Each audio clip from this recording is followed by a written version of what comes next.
नमस्कार दोस्तों, मेरा नाम है अंकित और स्वागत करता हूं आपका स्टडी क्रक्स पर। दोस्तों, आज की वीडियो में डिस्कस करेंगे इस हफ्ते के top 25 plus weekly current affairs के क्वेश्चंस जो कि आगे आने वाली परीक्षाओं के लिए महत्वपूर्ण होंगे।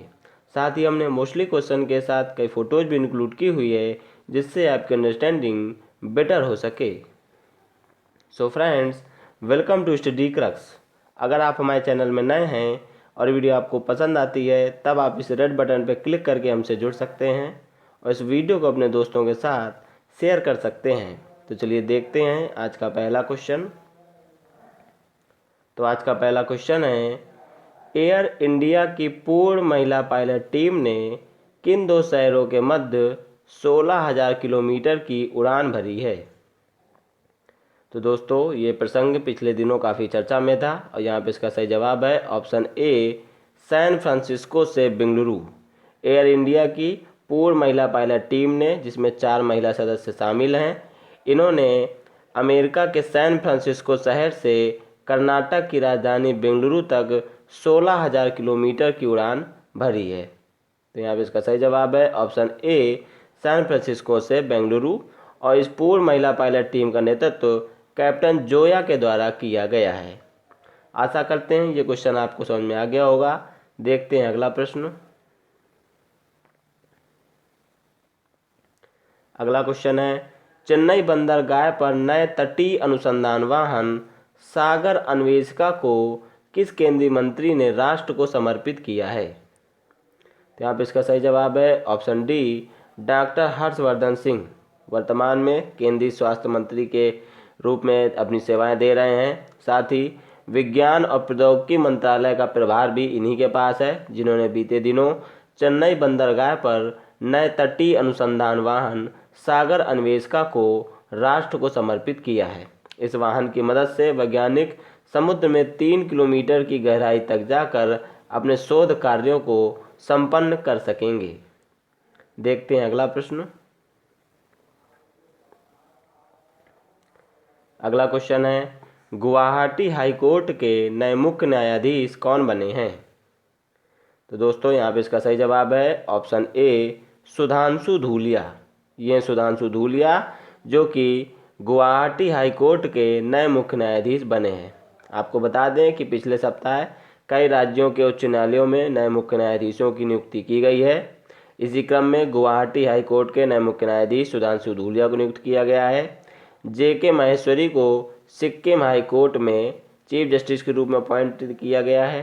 पंकज मित्तल को जम्मू कश्मीर उच्च न्यायालय में मुख्य न्यायाधीश बनाया गया है और हिमा कोहली को तेलंगाना उच्च न्यायालय की प्रथम महिला मुख्य न्यायाधीश बनने का सौभाग्य मिला है। देखते हैं अगला प्रश्न। अगला क्वेश्चन है, द क्रॉनिकल ऑफ फिलैंथ्रोपी के द्वारा जारी सबसे बड़े दानदाताओं की सूची में कौन सा अरबपति प्रथम स्थान पर है? तो यहाँ पे इसका सही जवाब है option C, Jeff Bezos. Jeff Bezos ने पिछले साल 10 अरब डॉलर की धनराशि का दान किया है, जिसके कारण इन्हें सबसे बड़े दानदाताओं की सूची में पहले स्थान पर रखा गया है। आपको बता दें कि इसी सप्ताह जो है जेफ बेजोस को छोड़कर टेस्ला कंपनी के सीईओ एलन मस्क जो है प्रथम स्थान पर आ गए थे अमीरों की सूची में, लेकिन फिर से कुछ दिनों बाद वो अपने एक पायदान पर खिसक गए हैं और जेफ बेजोस ने अपनी जगह पक्की कर ली है। देखते हैं अगला प्रश्न। नेक्स्ट क्वेश्चन है, केंद्र सरकार ने लद्दाख में सिंधु नदी पर 144 मेगावाट की कितनी जल विद्युत परियोजनाओं को मंजूरी दे दी है? तो यहाँ पे इसका सही जवाब है ऑप्शन ए, 8। कई सालों से ये परियोजनाएं लंबित पड़ी हुई थी, जिसे जल शक्ति मंत्री गजेंद्र सिंह शेखावत के अनुरोध पर केंद्र सरकार ने लद्दाख में सिंधु नदी पर 144 मेगावाट की 8 जल विद्युत परियोजनाओं को मंजूरी दे दी है। देखते हैं अगला प्रश्न। नेक्स्ट क्वेश्चन है, किस नगर निगम ने शहर में लगातार बढ़ते प्रदूषण के कारण थैला बैंक की शुरुआत की है? तो दोस्तों, ये अनूठा कार्यक्रम जो है उत्तर प्रदेश की राजधानी लखनऊ में शुरू किया गया है। लखनऊ में 5 रुपये और 10 रुपये में जो है कपड़े के थैले जो है लोगों को दिए जाएंगे और साथ ही उन्हें प्लास्टिक के थैले के उपयोग करने के लिए हतोत्साहित किया जाएगा। तो यहाँ पे इसका सही जवाब है ऑप्शन बी, लखनऊ। अगला प्रश्न है, आईटी कंपनी विप्रो ने किस देश की तेल अवीव यूनिवर्सिटी के साथ क्वांटम कंप्यूटिंग में अनुसंधान के लिए समझौता किया है? तो यहाँ पे इसका सही जवाब है ऑप्शन ए, इजराइल में तेल अवीव शहर में ये यूनिवर्सिटी है जिसका नाम है तेल अवीव यूनिवर्सिटी। इसने भारतीय आईटी कंपनी विप्रो के साथ क्वांटम कंप्यूटिंग में अनुसंधान के लिए समझौता किया है। आपको बता दें कि विप्रो का गठन वर्ष 1946 में किया था। इसके मुखिया हैं अजीज प्रेम जी और वर्तमान में विप्रो के सीईओ हैं थियरी डेलापोर्ट। तो ये नाम काफ़ी इम्पोर्टेंट है आगामी परीक्षाओं की दृष्टि से, तो आपको याद रखना है कि थियरी डेलापोर्ट विप्रो कंपनी के चीफ एग्जीक्यूटिव ऑफिसर हैं। देखते हैं अगला प्रश्न। नेक्स्ट क्वेश्चन है, फर्रुखाबाद के संकीसा में किसने आरोग्य मेले का उद्घाटन किया है? अब इसका राइट आंसर है ऑप्शन बी, योगी आदित्यनाथ। उत्तर प्रदेश के मुख्यमंत्री योगी आदित्यनाथ ने फर्रुखाबाद के संकीसा में आयुष्मान भारत योजना के लाभ को उजागर करने के लिए आरोग्य मेले का उद्घाटन किया है। देखते हैं अगला प्रश्न। नेक्स्ट क्वेश्चन है, भारत ने किस राज्य में अपने पहले लिथियम भंडार की खोज की है? तो यहाँ पे इसका सही जवाब है ऑप्शन सी, कर्नाटक। भारत ने कर्नाटक के माड्या जिले में एक क्षेत्र है जिसका नाम है मार्लागल्ला अल्लापट्टना।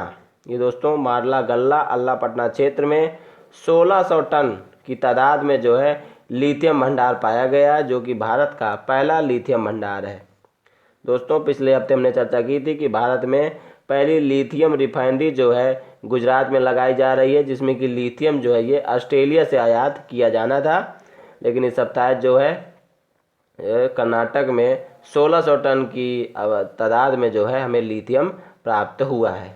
साथ ही आपको बताएं कि इसी सप्ताह अरुणाचल प्रदेश से हमें वैनेडियम के भी भंडार जो है मिले हैं। वैनेडियम जो कि स्टील और टाइटेनियम की धातुओं को मजबूत करने के काम आता है, जिसका दुनिया में सबसे बड़ा भंडार चीन में मिलता है और भारत में इसका भंडार अरुणाचल प्रदेश में हाल ही में मिला है।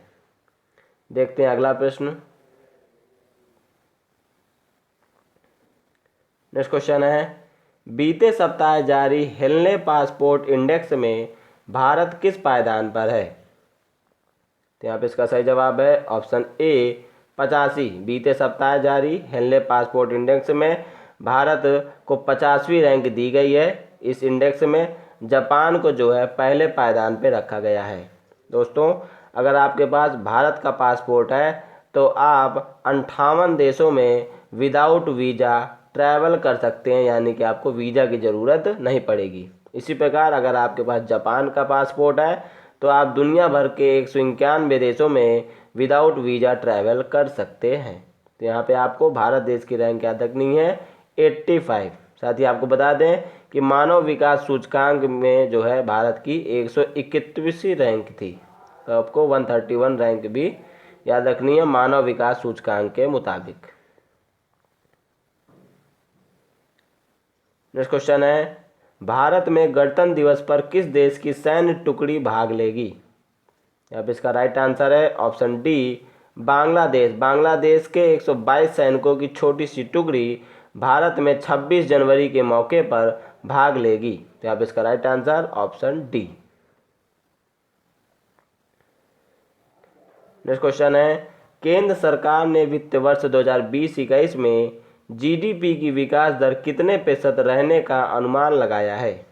तो दोस्तों दुनिया भर की कई क्रेडिट रेटिंग एजेंसियों ने भारत की जीडीपी के लिए अपने अनुमान जाहिर किए थे।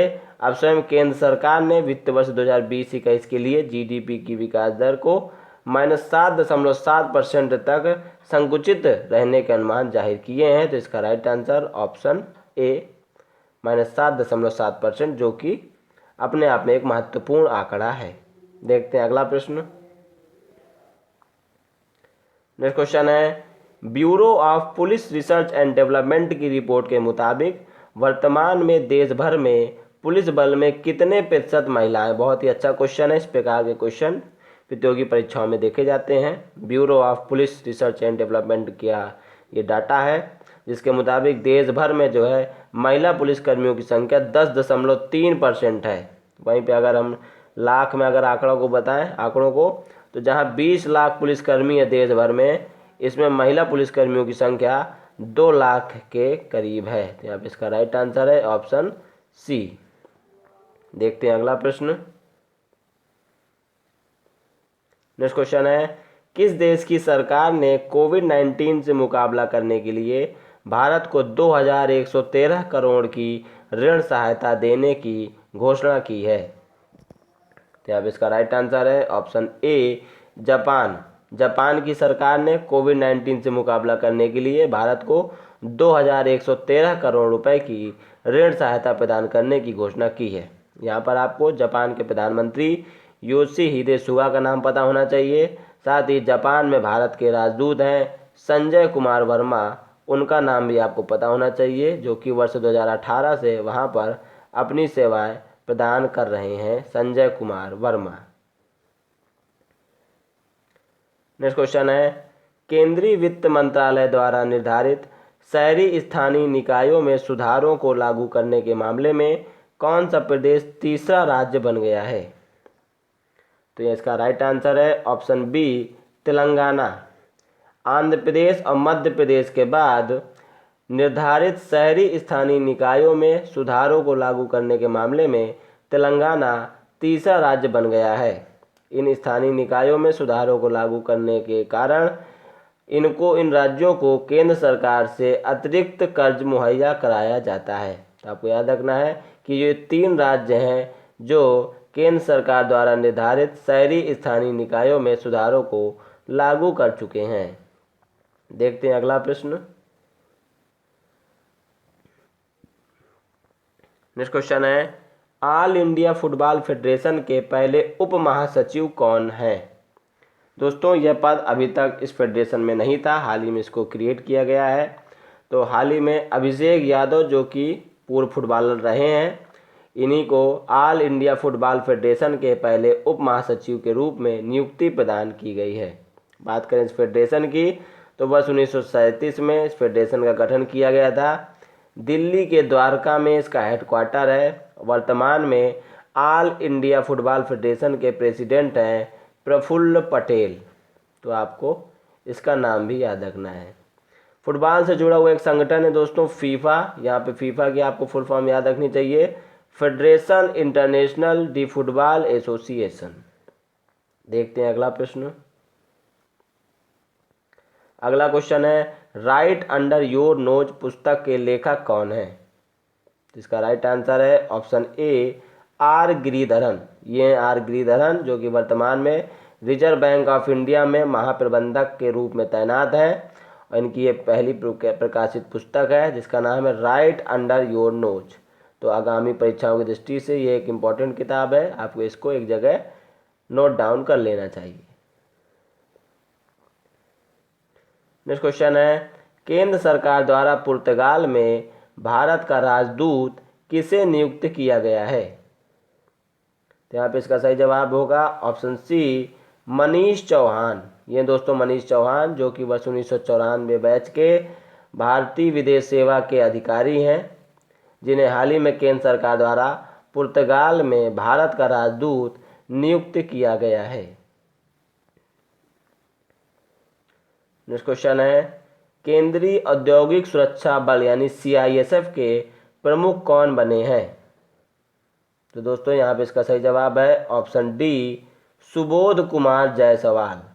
ये सुबोध कुमार जायसवाल, जिन्हें हाल ही में केंद्रीय औद्योगिक सुरक्षा बल यानी कि सेंट्रल इंडस्ट्रियल सिक्योरिटी फोर्स के प्रमुख के रूप में नियुक्ति दी गई है।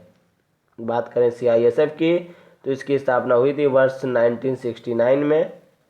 इसका हेडक्वार्टर भारत की राजधानी दिल्ली में स्थित है। इसका जो मोटो है वो आपको याद रखना चाहिए। मोटो इसका प्रोटेक्शन एंड सिक्योरिटी, यानी कि हिंदी में बोलें तो संरक्षण और सुरक्षा, ये इसका मोटो है CISF का, जिसके हाल ही में प्रमुख बने हैं सुबोध कुमार जायसवाल। नेक्स्ट क्वेश्चन है, गोवा में आयोजित होने वाले 91वें भारतीय अंतर्राष्ट्रीय फिल्म महोत्सव में किस देश को कंट्री इन फोकस के तौर पर चुना गया है? तो यहाँ पे इसका राइट आंसर है ऑप्शन ए बांग्लादेश। गोवा में जो आयोजित हो रहे हैं 91वें भारतीय अंतर्राष्ट्रीय फिल्म महोत्सव में कंट्री इन फोकस के रूप में अपने पड़ोसी देश बांग्लादेश को चुना गया है। आपको बता दें कि महोत्सव की शुरुआत वर्ष 1952 में की गई थी और इसमें जो है कंट्री इन फोकस के रूप में जिस देश को चुना जाता है उसमें उस देश से संबंधित सिनेमा की उत्कृष्टता को लोगों के सामने प्रदर्शित किया जाता है। नेक्स्ट क्वेश्चन है, किर्गिस्तान के नए राष्ट्रपति कौन बने हैं? अब इसका राइट आंसर है ऑप्शन ए सदर जापारोवा। ये दोस्तों सदर जापारोवा जो कि इससे पहले वहाँ पर प्रधानमंत्री के रूप में भी अपनी सेवाएं दे चुके हैं, जिन्हें हाल ही में किर्गिस्तान के नए राष्ट्रपति के रूप में नियुक्त किया गया है। अब ये किर्गिस्तान की राजधानी बिश्केक में बैठकर मुद्रा किर्गिस्तानी सोम को अंतर्राष्ट्रीय स्तर पर मजबूत करने का प्रयास करेंगे। नेक्स्ट क्वेश्चन है, इंटेल कंपनी के नए CEO यानी कि चीफ एग्जीक्यूटिव ऑफिसर कौन बने हैं? तो यहाँ पे इसका सही जवाब है ऑप्शन ए पैंट गेल सिल्जर। ये पैंट गेल सिल्जर जो कि प्रसिद्ध IT कंपनी इंटेल के CEO बने हैं। नेक्स्ट क्वेश्चन है, द पॉपुलेशन माइथ पुस्तक के लेखक कौन है? तो दोस्तों पुस्तकों के नाम बहुत ही इंपॉर्टेंट रहते हैं, तो यहाँ पे इसका सही जवाब है ऑप्शन ए SY कुरैशी। ये दोस्तों SY कुरैशी जो कि देश के पूर्व मुख्य चुनाव आयुक्त रह चुके हैं। 2010 से 12 के बीच में इन्होंने अपनी सेवाएं दी थी और हाल ही में इनकी ये प्रकाशित पुस्तक है जिसका नाम है द पॉपुलेशन मिथ। तो आपको इनका नाम याद रखना है SY कुरैशी।